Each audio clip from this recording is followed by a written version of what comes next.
সেই জায়গায় এখানে বস্তা ফেলে সেখানে প্রতিরোধের চেষ্টা করা হচ্ছে এবং আমরা লক্ষ্য করছি গতকাল রাত থেকে নৌকা যোগে জিও ব্যাগ নিয়ে আসে সে জায়গায় জিও ব্যাগ ফেলানো হচ্ছে। আর এদিকে আমরা পানি উন্নয়নের বোর্ডের মাধ্যমে আমরা জানতে পেরেছি যে দুধকুমোর নদী এখনও 21 সেন্টিমিটার বিপদসীমার উপর দিয়ে প্রবাহিত হচ্ছে। অপরদিকে তিস্তার পানি কমে গিয়ে 33 সেন্টিমিটার নিচ দিয়ে প্রবাহিত হচ্ছে। এদিকে 16টি নদ নদীতে পানি বৃদ্ধির ফলে ফসলি জমিতে ব্যাপক একটা ক্ষতি আমরা লক্ষ্য করছি এবং কৃষি সম্প্রসারণ বিভাগ আমাদেরকে জানিয়েছেন যে 204 হেক্টর জমিতে ফসলি জমিন তলিয়ে গেছে এবং সেখানে আমন বীজতলা এবং পাট এবং শাকসবজি সেখানে তলিয়ে আছে।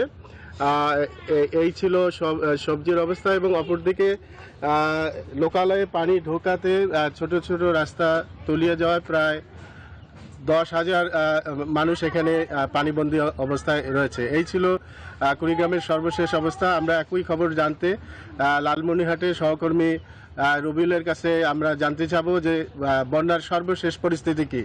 রবিউল।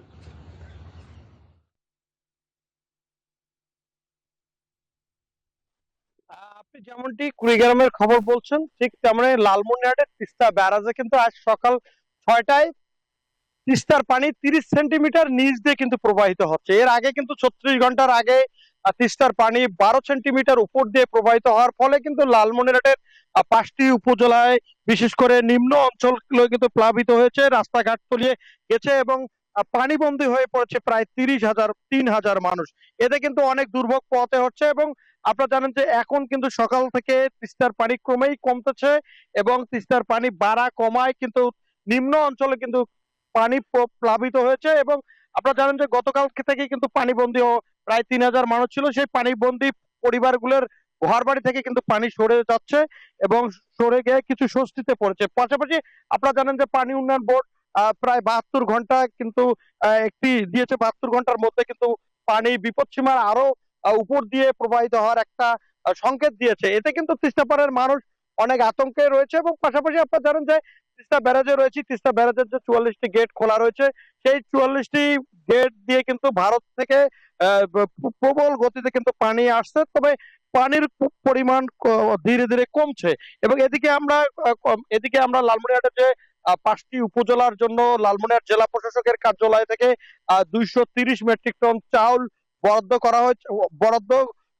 করা হয়েছে এবং পাশাপাশি নগদ 5,66,000 টাকা বরাদ্দ করা হয়েছে এবং পাশাপাশি আপনারা জানেন যে এই তিস্তা পাড়ার মানুষের দীর্ঘদিনের স্বপ্ন তিস্তা মহাপরিকল্পনা বাস্তবায়ন হলে কিন্তু এই বন্যা মোকাবিলা করতে তাদের হবে না, এমনটি আমাদেরকে জানিয়েছেন। এই ছিল আমার কাছে সর্বশেষ। ফিরে যাচ্ছি স্টুডিওতে মেঘলা।